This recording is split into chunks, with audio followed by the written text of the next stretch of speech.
Coba deh kalian bayangkan, ada seorang murid yang aktif, berprestasi, mudah bergaul, dan memiliki banyak teman, kini menjadi murid yang pendiam, bahkan mogok untuk sekolah. Hal ini terjadi kepada Ali.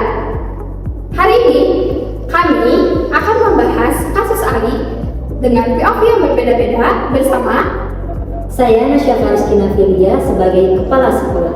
Saya Nabila Zahra sebagai guru wali kelas. Saya Nabila Putri Adnufara sebagai orang tua. Saya Nadia Nopeti sebagai konselor.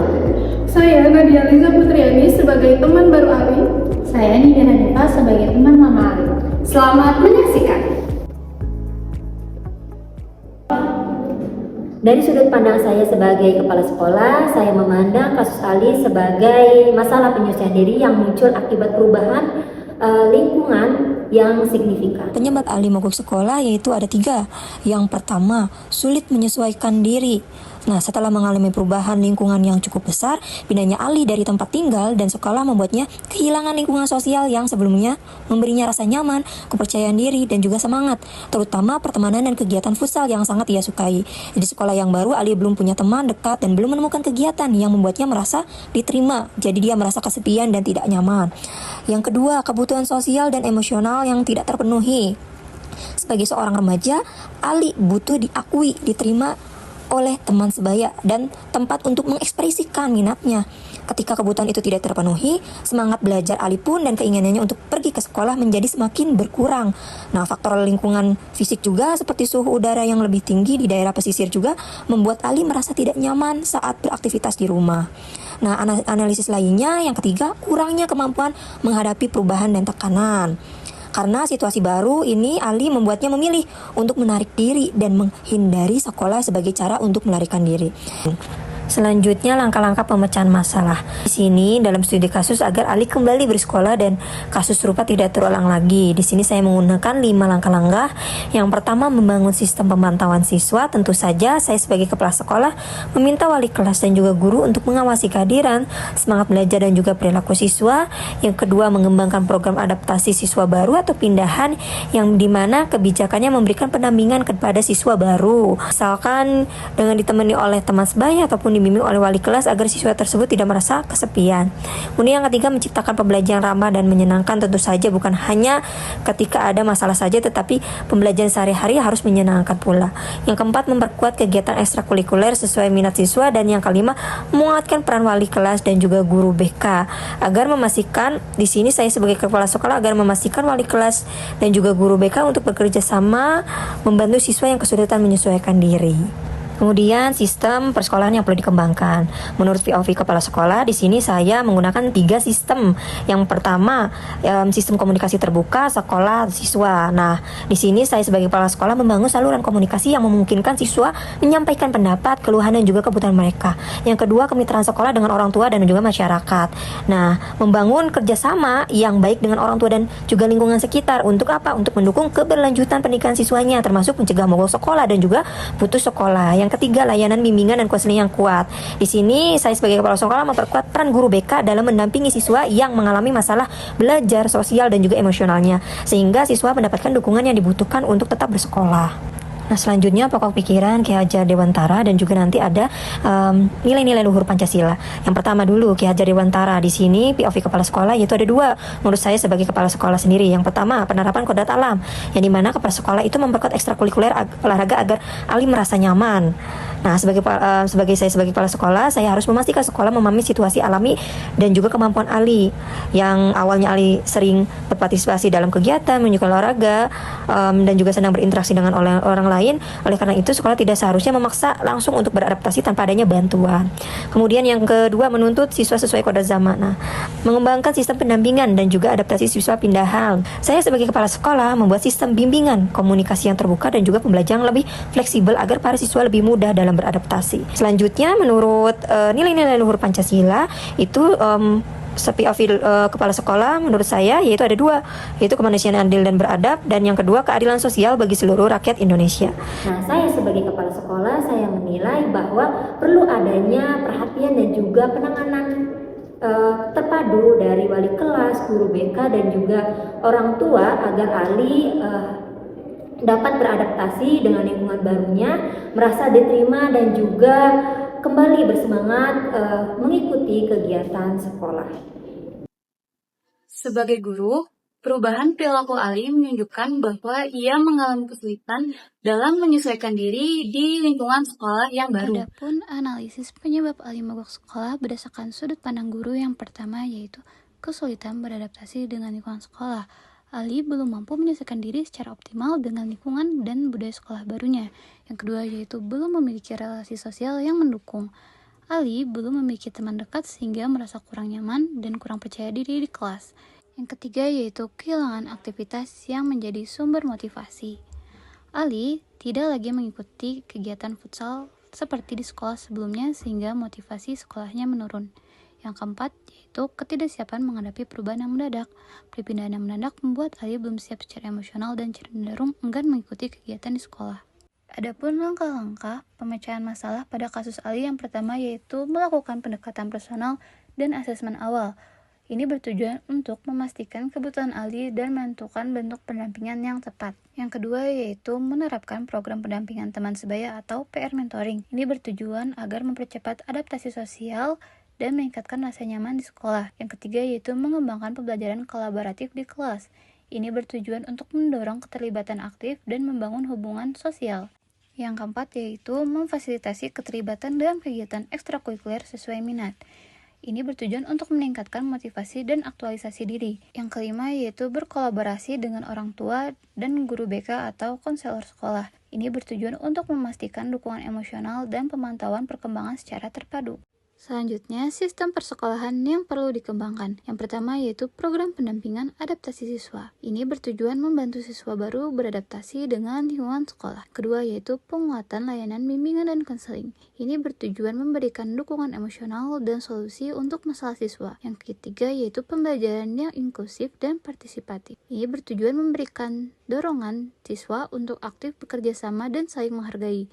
Yang keempat yaitu kolaborasi aktif antara sekolah dan orang tua. Ini bertujuan untuk membangun komunikasi yang positif dan kerjasama yang erat dengan orang tua terkait pendidikan siswa. Selanjutnya yaitu langkah pemecahan masalah berdasarkan filosofi Ki Hajar Dewantara. Yang pertama yaitu ing ngarsa sung tulodo, yaitu menjadi teladan dan memberikan contoh baik. Guru memberi teladan empati dan kepedulian untuk menumbuhkan rasa aman serta kepercayaan diri siswa. Yang kedua yaitu ing madya mangun karsa, yaitu guru mendorong dan membimbing siswa dengan penuh perhatian. Guru mendampingi dan memotivasi secara aktif agar siswa terlibat dan bersemangat belajar. Yang ketiga yaitu tutwari handayani, yaitu guru memberi dorongan dan arahan dari belakang. Guru memberi dukungan yang mendorong kemandirian dan tanggung jawab siswa. Yang keempat yaitu asas kodrat alam dan kodrat zaman, yaitu guru memahami potensi siswa dan mengikuti perkembangan zaman. Guru menuntun siswa sesuai potensi dan minatnya sekaligus membekali kemampuan adaptasi terhadap perkembangan zaman.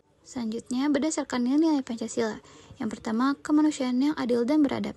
Guru memperlakukan Ali dengan penuh empati, memahami kondisi yang sedang dialaminya, serta menghargai perasaan dan pendapatnya tanpa menghakimi. Selanjutnya, Persatuan Indonesia. Guru menciptakan suasana kelas yang saling menerima dan mendukung, sehingga Ali merasa menjadi bagian dari kelompok dan tidak merasa asing. Yang ketiga, kerakyatan yang dipimpin oleh hikmah kebijaksanaan dalam permusyawaratan perwakilan. Guru melibatkan Ali dan orang tuanya dalam berdiskusi untuk mencari solusi yang terbaik secara bersama-sama. Yang keempat, yaitu keadilan sosial bagi seluruh rakyat Indonesia. Guru memberikan kesempatan yang sama terhadap setiap peserta didik, termasuk Ali, untuk berkembang sesuai dengan potensi yang dimiliki tanpa perlakuan yang membeda-bedakan. Dari sudut pandang konselor, saya memandang kasus Ali ini sebagai permasalahan yang dipicu oleh perubahan lingkungan sosial dan budaya secara mendadak. Perpindahan tempat tinggal yang dari perkotaan ke pesisir, lalu perpindahan tempat sekolah, dan hilangnya teman sebaya yang selama ini menjadi sumber dukungan sosial yang membuat Ali mengalami hambatan sosial di sekolah baru. Kasus mogok sekolah yang dialami oleh Ali tidak dapat dipahami sebagai bentuk perkembangan atau kemalasan belajar, melainkan sebagai ekspresi ketidakmampuan adaptasi sosial emosional akibat perubahan lingkungan hidup yang terjadi secara mendadak. di mana Ali yang awalnya senang bergaul dan aktif di sekolah lama dan lingkungan rumah harus beradaptasi kembali di lingkungan yang baru. Tentunya kondisi ini berdampak pada munculnya perilaku menarik diri, penurunan motivasi sekolah, serta kecenderungan untuk menghindari aktivitas sosial dan persekolahan. Nah, sebagai konselor atau guru BK, saya harus menjadi figur aman secara emosional dengan memvalidasi perasaan Ali dan tidak memberikan label negatif terhadap perilaku Ali, serta menghindari pendekatan yang bersifat menghakimi. Dalam kasus Ali ini, saya sebagai konselor mengambil solusi pendidikan yang memerdekakan menurut Ki Hajar Dewantara, di mana pendidikan yang memerdekakan secara alam dan kodrat zaman siswa. Prinsip yang pertama yaitu ing ngarso sung tulodo diwujudkan melalui memberikan keteladanan sikap empatik, penerimaan, dan penghargaan terhadap kondisi psikologis Ali. Prinsip yang kedua yaitu ing madyo mangun karso, melalui peran aktif saya sebagai konselor atau guru BK dalam mendampingi proses adaptasi sosial Ali. Pendampingan ini dilakukan melalui layanan konseling individual untuk menggali perasaan kehilangan, kecanggungan sosial, rasa minder, serta krisis identitas yang dialami oleh Ali. Selain itu, konselor berperan dalam merekayasa lingkungan sosial sekolah melalui kolaborasi dengan wali kelas, guru mata pelajaran, seperti untuk membangun kelompok belajar yang suportif, aktivitas kolaboratif, serta memfasilitasi keterlibatan Ali dalam kegiatan yang sesuai dengan minat dan identitas dirinya, khususnya di bidang olahraga dan futsal. Prinsip yang ketiga yaitu Tutwuri Handayani yang diterapkan dengan memberikan dukungan, penguatan, dan kepercayaan terhadap proses adaptasi yang dijalani Ali tanpa tekanan dan kontrol berlebihan. Oleh karena itu, peran saya sebagai konselor atau guru BK bukan sebagai mengontrol perilaku Ali, melainkan sebagai pendampingan pertumbuhan psikologis yang dimana membantu murid membangun kembali rasa aman, rasa percaya diri, rasa memiliki, dan makna bersekolah. Melalui pendampingan tersebut, Ali akan memiliki peluang untuk kembali menemukan semangat belajar serta mampu beradaptasi secara sehat di lingkungan sosial yang baru. Sebagai orang tua, saya melihat Ali adalah anak yang aktif, mudah bergaul, memiliki banyak teman. Ali juga unggul dalam bidang olahraga seperti futsal. Namun, seminggu setelah pindah sekolah, Ali mulai menunjukkan perilaku mogok sekolah. Saya menyadari perilaku ini adalah bentuk dari kebutuhan dan tekanan yang Ali rasakan, namun tidak bisa Ali ucapkan kepada saya. Maka dari itu, saya akan menyelesaikan permasalahan ini secara menyeluruh melibatkan keluarga, sekolah, dan juga sistem pendidikan. Saya mencoba memahami penyebab Ali mogok sekolah bukan hanya dari satu sisi, melainkan dari berbagai kemungkinan, seperti ketidakseimbangan antara minat dan sistem pembelajaran sekolahnya yang baru dengan sekolahnya yang lama. Lalu pengaruh pergaulan dan tekanan sosial, di mana Ali di sekolah yang lama adalah anak yang mudah bergaul dan memiliki teman yang banyak, tetapi memilih menjadi Ali yang pendiam dan tidak memiliki teman yang banyak di sekolahnya yang baru. Lalu motivasi belajar Ali yang menurun, hingga faktor kelelahan dan juga kejenuhan. Saya juga akan bekerja sama dengan sekolah untuk menciptakan lingkungan belajar yang lebih mendukung bagi Ali. Yang pertama, saya akan melakukan pendekatan personal dengan Ali, berdiskusi tanpa menghakimi Ali, juga menanyakan perasaan dan juga pengalaman yang membuat Ali enggan untuk sekolah di sekolahnya yang baru. Saya juga akan lebih memperhatikan minat Ali terhadap olahraga hingga pembelajaran yang ada di kelasnya. Dan saya juga akan berkonsultasi dengan psikososial, melakukan konseling rutin untuk membangun rasa kepercayaan diri Ali untuk bisa kembali semangat bersekolah. Selain itu, saya sebagai orang tua akan lebih memperhatikan sistem persekolahan untuk Ali, di mana saya akan memilih sekolah yang ramah anak dan berpusat pada murid, sehingga minat dan bakat Ali serta kebutuhan Ali bisa terpenuhi. Lalu lingkungan juga lebih aman secara emosional. Memilih sekolah yang juga mengedepankan ekstrakurikuler yang berkualitas, di mana Ali bisa mengembangkan minat bakatnya terhadap kegiatan olahraga yaitu futsal. Untuk memecahkan permasalahan Ali ini, saya mengambil landasan pemikiran Ki Hajar Dewantara, yaitu I Ngarso Sungtulado, di mana orang tua akan menjadi teladan disiplin dan juga memberikan semangat belajar kepada Ali. Lalu Ing Madyo Mangunkarso, di mana orang tua mendampingi Ali di tengah proses belajar dan aktivitasnya, dan Tutwuri Handayani memberikan dukungan dan kepercayaan agar Ali dapat berkembang sesuai dengan potensinya. Pendidikan harus yang memerdekakan, bukan memaksa, menghargai kodrat alam dan juga kodrat zamannya. Diperkuat dengan nilai-nilai Pancasila, di mana memahami kondisi emosional Ali dengan empati, kolaborasi antar sekolah, keluarga, dan komunitas, pengambilan keputusan melalui musyawarah dengan Ali, dan memberikan kesempatan belajar yang adil sesuai dengan potensi dan minatnya Ali. Saya menyadari bahwa mogok sekolah Ali bukan sekadar bentuk pembangkangan, tetapi sinyal bahwa ada kebutuhan anak yang belum terpenuhi. Dengan pendekatan pendidikan yang lebih mendalam, memerdekakan, berpusat pada murid, serta berlandaskan nilai Ki Hajar Dewantara dan Pancasila, saya sebagai orang tua yakin Ali dapat kembali menemukan makna belajar dan bersekolah dengan semangat. Sebagai teman baru, saya melihat Ali sebagai siswa baru yang sebenarnya memiliki potensi untuk bergaul, tetapi ia memiliki kesulitan untuk menyesuaikan diri dengan lingkungan barunya. Menurut pengamatan saya sebagai teman baru Ali, faktor utama penyebab Ali mogok sekolah adalah perubahan lingkungan yang terlalu mendadak, sehingga ia kesulitan dalam beradaptasi dan membangun hubungan sosial. Ali tampak sulit beradaptasi di sekolah baru karena ia kehilangan teman lama dan belum menemukan teman baru yang sejalan dengan minatnya. Selain itu, Ali tampak mengalami kesulitan membangun hubungan sosial karena rasa canggung dan kurang percaya diri. Dari sudut pandangku sebagai teman barunya, Ali bukan tidak mau bergaul, tetapi sedang berjuang menyesuaikan diri dengan perubahan besar dalam hidupnya.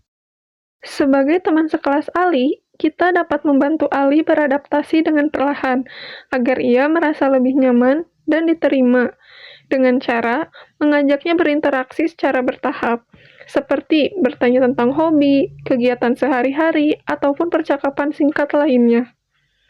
Kita juga bisa melibatkannya dalam kegiatan sekolah, seperti ekstrakurikuler, bermain bersama, berpartisipasi dalam kegiatan kelas, dan memperkenalkannya kepada teman-teman lain agar Ali bisa membangun pertemanan baru.